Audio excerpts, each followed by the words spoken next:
Namaste everyone. This is the next writing skill interview. The interview questions या अर्थाने ते येतात. It is a formal conversation between the interviewer and the interview.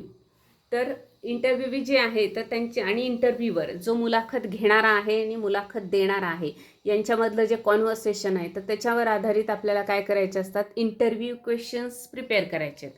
आपल्याला actually interview काय झाला, त्याने answers कोणते दिले वगैरे असं काही लिहायचं नाही आहे. आपल्याला फक्त काय करायचं आहे की त्यांची एखाद्या थोर व्यक्तीची, एखादे जे प्रसिद्ध व्यक्तिमत्व आहे मग कुठल्याही फील्डमधले, तर त्याची आपल्याला काय करायची असते, मुलाखत घ्यायची असते. 12thला इंटरव्ह्यू क्वेश्चन्स आहेत. 12th स्टेट बोर्डला आहेत आणि स्टेट बोर्ड इंग्लिश मीडियम 10thला आहे हे. तर इंटरव्ह्यू क्वेश्चनमध्ये आपल्याला साधारणतः 10 क्वेश्चन्स प्रिपेअर करायचे असतात. 4 किंवा 5 मार्क्ससाठी हा क्वेश्चन येतो. आपल्या क्वेश्चन जे आपण लिहितो त्या क्वेश्चनला आपल्याला मार्क्स आहेत. आपल्याला ते काय आन्सर करतात किंवा त्यांनी काय विचारलं आपल्याला काहीही ते लिहायचं नाही, फक्त आपल्याला क्वेश्चन प्रिपेअर करायचे आहेत. त्यामुळे अतिशय सोपा आणि चांगले मार्क्स देणारा हे रायटिंग स्किल आहे. याचं फॉर्मॅट कसं आहे, तर आधी इंट्रोडक्शनमध्ये काय करायचं आहे, आपल्याला वेलकम करायचं किंवा ग्रीट किंवा इंट्रोडक्शन द्यायचं आहे. सो जसं की समजा आपल्याला एखाद्या सोशल एखादा वर्कर आहे त्यांची मुलाखत आपण घेतो आहोत, तर आपल्याला welcome sir, welcome in our college या पद्धतीने आपण सुरुवात करायची. 2 ओळी लिहायच्या आणि डायरेक्ट क्वेश्चन आपण 10 क्वेश्चन लिहून काढायचे. किंवा very good morning madam, we have waited for you for many long time and now we start our interview असं म्हणून आपण सुरुवात करायची. या पद्धतीने 2च ओळी किंवा एकच ओळी आपल्याला हे लिहायचं आहे. तिथे इंट्रोडक्शन असं हेडिंग किंवा इंट्रोडक्शन हा शब्द लिहायचा नाही, डायरेक्ट काय करायचं आपण 2 ओळीमध्ये हे लिहायचं आहे. नंतर काय करायचं आपल्याला 10 to 12 क्वेश्चन्स तयार करायचे. बऱ्याच वेळेस काय होतं की हाऊ आर यू, त्यानंतर व्हॉट्स युअर, आता व्हॉट्स युअर नेम हा प्रश्न आपण याच्यात विचारणार नाही कारण ते थोर व्यक्ती आहेत, पण हाऊ आर यू किंवा व्हॉट अबाउट युअर हेल्थ वगैरे अशा पद्धतीचे काहीतरी साधे प्रश्न जे आपण भेटल्यावर एकमेकांना विचारतो, तर ते प्रश्न आपण लिहायचे नाहीत. जरी लिहिले तर ते मार्कांसाठी कन्सिडर केले जात नाहीत कारण ते साधे प्रश्न असतात.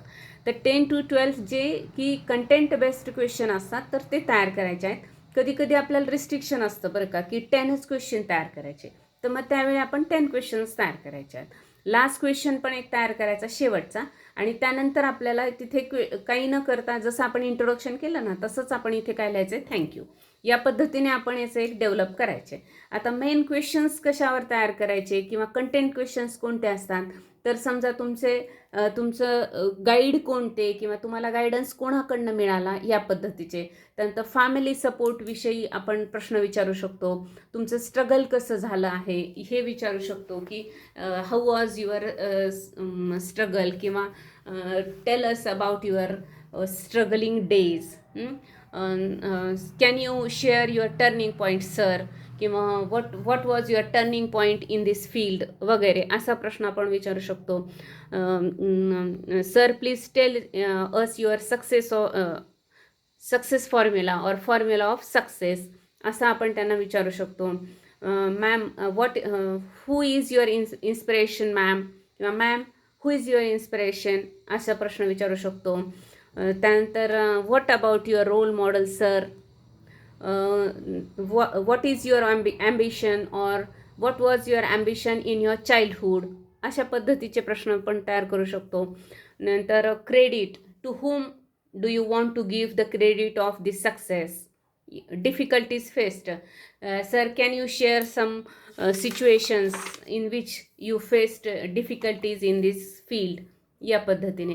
आणि लास्ट क्वेश्चन जो असतो तर लास्ट क्वेश्चनमध्ये काय करायचं आहे, 2 वरच आपण एक हमखास प्रश्न त्यांचा तयार करायचा आहे. मग तुम्ही कशाची कोणाची मुलाखत घ्या.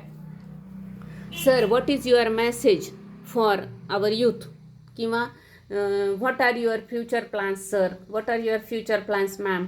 तर या पद्धतीने हे लास्ट क्वेश्चन पण आपण तयार करायचे आणि याच दोन्हीवर असतात. म्हणजे तुमचा संदेश काय आहे सगळ्यांसाठी आणि तुमचे फ्युचर प्लॅन दोन्हीपैकी एक, किंवा जर रिलेटेड आलं अकॉर्डिंग टू आलं की तुमच्या सब्जेक्टच्या, तर तुम्ही हे दोन्ही प्रश्न काय करायचे तयार करू शकता.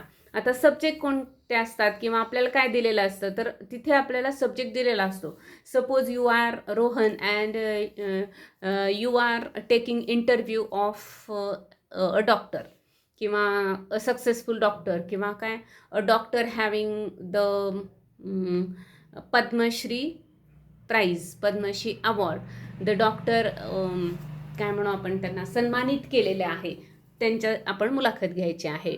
त्यानंतर टीचर असेल तर टीचरला जे की आयडियल टीचर म्हणून त्यांना हे केलेलं आहे, आयडियल टीचरचं अवॉर्ड मिळालेला आहे, तर त्यांची मुलाखत घ्या. सोशल फिगर कोणी असतील म्हणजे सोशल वर्कर, क्रिकेटरचे असते, म्युझिशियनचे असते, रायटरची असू शकते मुलाखत घेण्यासाठी.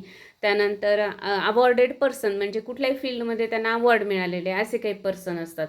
मग ते शेफ असू शकतील, डॉक्टर, टीचर, वकील, इंजिनियर, सोशल वर्कर किंवा टीचर असतील, कोणी असेल. मेरिटोरियस स्टुडंटची पण कधी कधी मुलाखत घ्यायला सांगितली जाते की त्यांना ते मेरिटमध्ये आलेले आहेत किंवा ते stand first in 12th standard of board exam वगैरे, तर त्यांची पण आपण मुलाखत, सध्या तर ते नाही आहे पण असू शकते की मेरिटोरियस स्टुडंट किंवा एखादं त्यांनी रिसर्च केलेला आहे स्टुडंट लाईफमध्येच, तर त्यांची मुलाखत. सायंटिस्ट वगैरे असतात त्यांची, स्टुडंट सायंटिस्ट, रिसर्चर.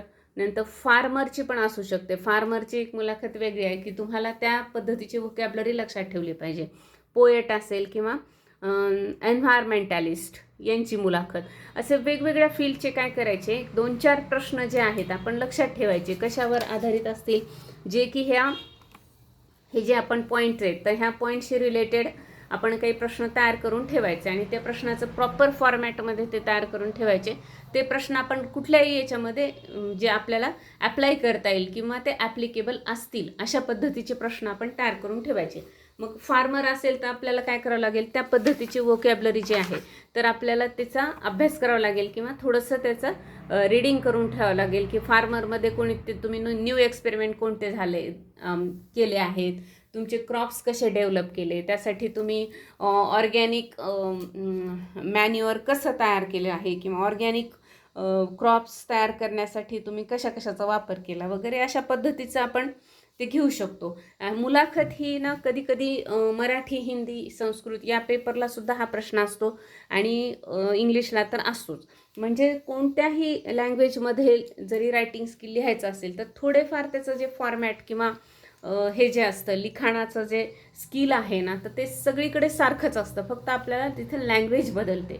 मुळात आपलं रीडिंग जेवढं चांगलं असेल ना तेवढं आपण रायटिंग छान करू शकतो. त्यामुळं वेगवेगळ्या विषयावर रीड करत राहिलं पाहिजे, जनरल इन्फॉर्मेशन आपण घेत राहिली पाहिजे, तर आपल्याला हे छान लिहिता येतं. थँक्यू. भेटूया आपण नेक्स्ट व्हिडिओमध्ये.